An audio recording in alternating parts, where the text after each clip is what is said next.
1. On est très content de vous accompagner. Tout de suite, la revue de presse internationale avec vous, Thomas Schnell. Et tout d'abord, direction le Brésil. Retrouvez notre correspondant européen Jean-Claude Gérès. Bonjour Jean-Claude. Bonjour. De quoi parlent les médias brésiliens ? De l'intérêt exprimé par l'ambassadeur des États-Unis au Brésil pour la signature d'accords avec le géant sud-américain dans le domaine des minéraux stratégiques, appelés aussi terres rares. Cette déclaration intervient alors que les relations entre les deux pays n'ont jamais été aussi tendues, rappelle le site G1. En cause, l'augmentation des droits de douane de 50% sur tous les produits en provenance du Brésil, décrétée par Donald Trump à partir du 1er août, précise la Folha de São Paulo. Le gouvernement brésilien a tenté à plusieurs reprises d'ouvrir des négociations, en vain, puisque Donald Trump a interdit à ses collaborateurs de répondre aux sollicitations, a dénoncé le président Lula sur CNN Brésil. Selon le quotidien économique Valor, Trump lorgnerait en fait sur les terres rares du Brésil, deuxième producteur mondial après la Chine, et pourrait donc en faire un argument de négociation. Nous partons maintenant au Japon, retrouver Bernard Delattre. Quelle est la une des médias nippons ?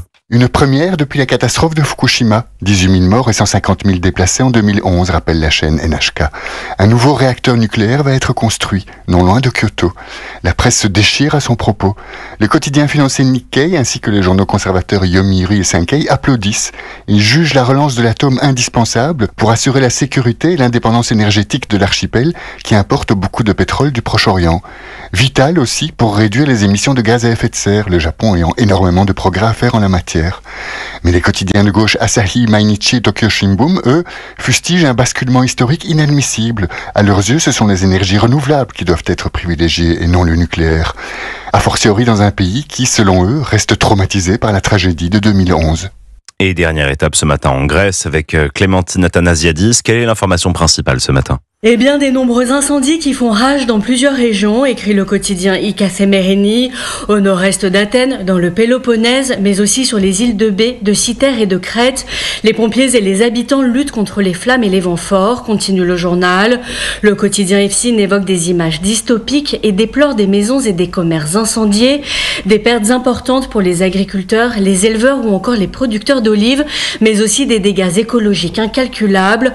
Le parti d'opposition Syriza déplore l'absence de politique préventive face aux incendies à répétition. Hier, les efforts déployés ont permis de maîtriser certains fronts, mais la bataille contre les flammes continue, précise le quotidien Ika Semerini. Et aujourd'hui encore, les risques d'incendie restent très élevés dans plusieurs régions, prévient la protection civile. Merci à tous nos correspondants internationaux européens.